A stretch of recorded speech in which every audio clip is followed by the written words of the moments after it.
It was a day that changed America forever. That's November 22nd, 1963, in Dallas, Texas. President John F. Kennedy, the man I was named after, was assassinated. Here to join us to talk about it right now, adjunct professor of history at Quinnipiac University. He's written 2 books about the Kennedys. Phil GODUTI, thanks a lot for joining us, Professor. Thank you for having me. Yes, sir. So what's so great about the man that was named after, John F. Kennedy? Well, I think he has a lasting legacy in a couple of ways. First, in foreign affairs, he really had a coming of age in that, learning in '61 through failures, how to approach it, gaining great success with the Cuban Missile Crisis in '62, staving off war, finding his own voice, to the point where in 1963 he starts to really shape his own ideas as to where foreign policy should go with the Soviet Union, his American University speech, and the nuclear test ban treaty.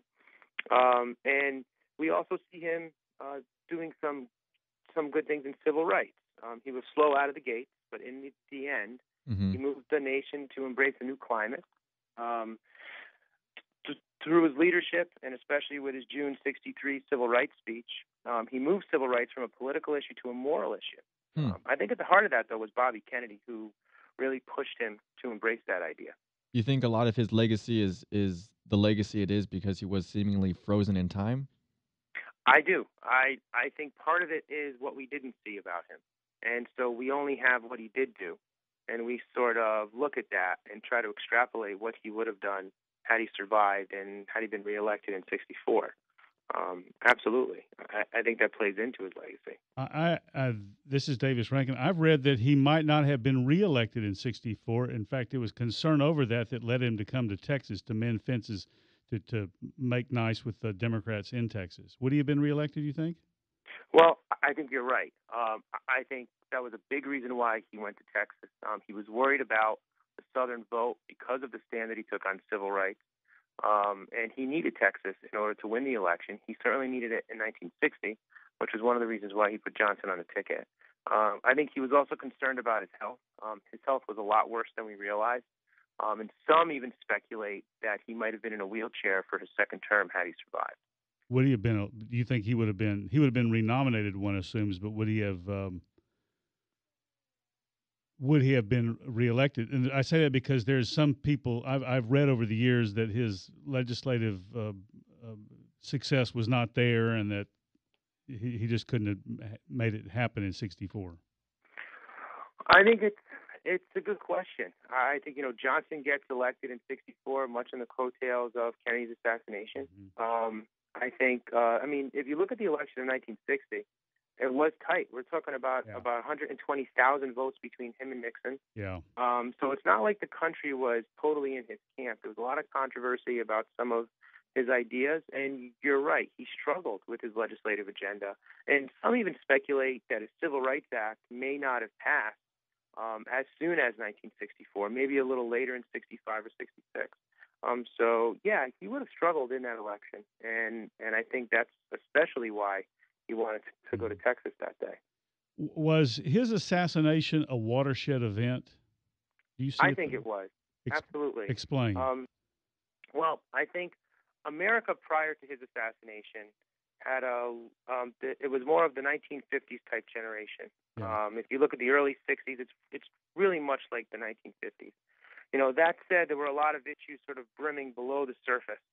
And I think his assassination really brought out those issues with regards to rights.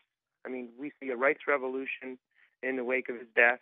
We see Vietnam explode in the wake of his death. Certainly civil rights plays a big role in redefining America.